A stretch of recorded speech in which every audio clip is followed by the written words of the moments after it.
Have you ever tested a fragrance fully expecting just to walk away? But then it turned out to be so good it actually stopped you in your tracks?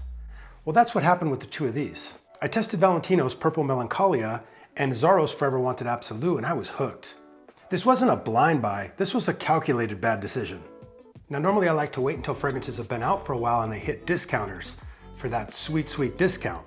But sometimes they're just so good, I feel like they're actually worth retail. So what made these two so good that I felt like they were two of the best designer releases so far in 2026? Well, let's crack them open and let's talk about it. So now you can clearly see that I enjoy the Wanted line of fragrances by my collection here. But let's open up this one and find out what makes it unique and special.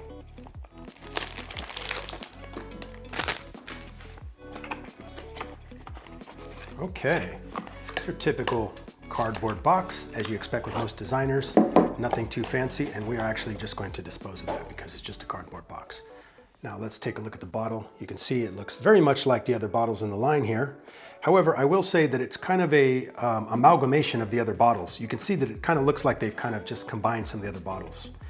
And now you've got that typical 6-gun cylinder design that they always have for the line, and you either love it or you hate it, but it's very distinctive.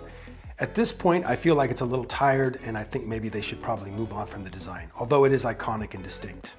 And I should say that everything in this line is excellent, and I wouldn't hesitate to purchase any of them again, with the exception of maybe the original Azzaro Wanted, which is just a little bit dated and is just okay.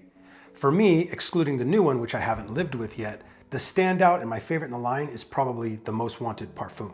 And this is the newest flanker in the line. And technically, this is supposed to be the Absolu version of Forever Wanted Elixir, which is kind of funny because besides the bottle colors, these two have almost nothing in common.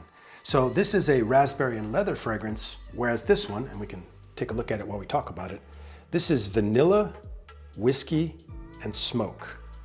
Now just let that sink in for a minute. Vanilla, whiskey, and smoke. Whew. I mean, what more do you want? And we're gonna skip the strip. We're gonna go straight on skin with this. Let's get to spraying it, and let's see what we get on this. And the atomizer is just okay, nothing special. Now, right off the bat, this opens with a very strong whiskey accord. And I know that some people find that polarizing, but I absolutely love it. It's like whiskey itself, right? And as it starts to dry down just a little bit, you get amber and vanilla that start to kind of mingle with that whiskey note. And it is just gorgeous. It kind of reminds me of like butterscotch, if you know what that is. That's what the smell is. It's like a caramelly butterscotch type of scent. And then as it further dries down, there's some woods that start to become present, and that helps it with longevity and just makes it a gorgeous fragrance. And I think this one has potential to maybe become my favorite in the line, which currently is this one, but you know, I'm gonna have to live with it for a little while to really make that determination. So this is described by the brand as an amber and woody composition. It brings together the smoky character of incense with the warmth of vanilla and a whiskey nuance. Now this is a gourmand, but it's not quite as overly sweet as everything else in the line here is. That being said, it still has like this dark caramel vibe to it. So this fragrance comes off as very classy, but I do think it's one that's still gonna get a lot of attention. And this is a parfum concentration, and it actually performs like one. Azzaro claims that this creates a magnetic scent trail for up to 24 hours, which is crazy. But most users are reporting like 12 hours, which is still really great. Next up, we have Valentino's Born in Roma Purple Melancholia. Spin it around, you can see that there is a barcode for authenticity on there. And clearly, I enjoy this line, as you can see by the other bottles I have here. Let's crack this open. Get inside, typical cardboard box. Again, another scannable code there. Ooh, look at that. Let's get rid of the box. You can see where this fits in with the other flankers here. This one has a beautiful purple bottle. Now these bottles do look very similar, like the studded bottle with the studded collar. And I don't know exactly what the theme is supposed to be, but very nice looking bottles. Again, very iconic. Now this is a bottle that I don't think needs to be redone. I don't think it's overstayed its welcome. It doesn't feel dated to me. Still looks very fresh and looks great on a shelf. So this is a limited edition fragrance. So does that mean we have it for 6 months or 6 years? I don't think anybody knows. But in any case, Valentino says this is supposed to evoke memories of a night in a Roman palace. And I don't know what that smells like, but it does paint a pretty cool picture. In any case, this is supposed to be a darker, more mature take on the Born in Roma line. Let's not waste any more time. Let's get this on skin.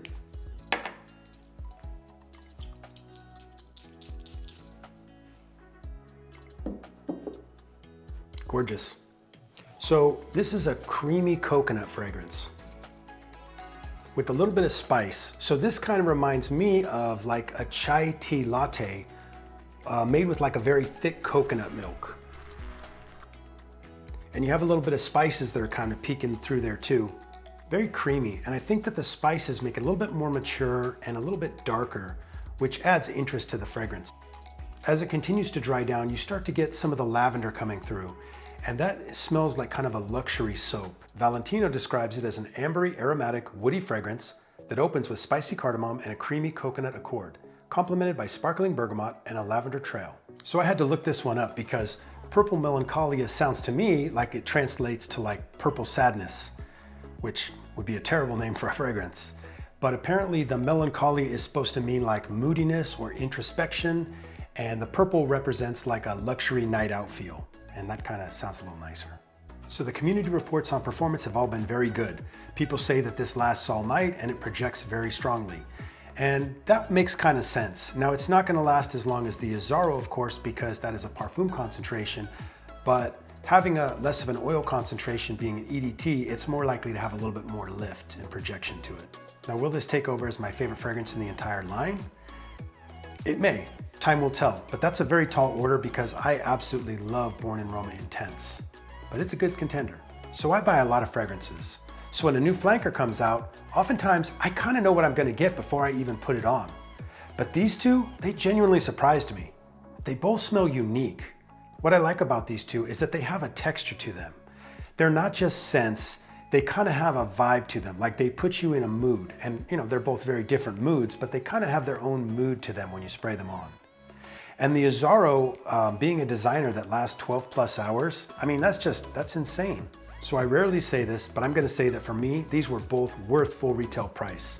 And that's based on the unique qualities that we talked about and because they smell so good.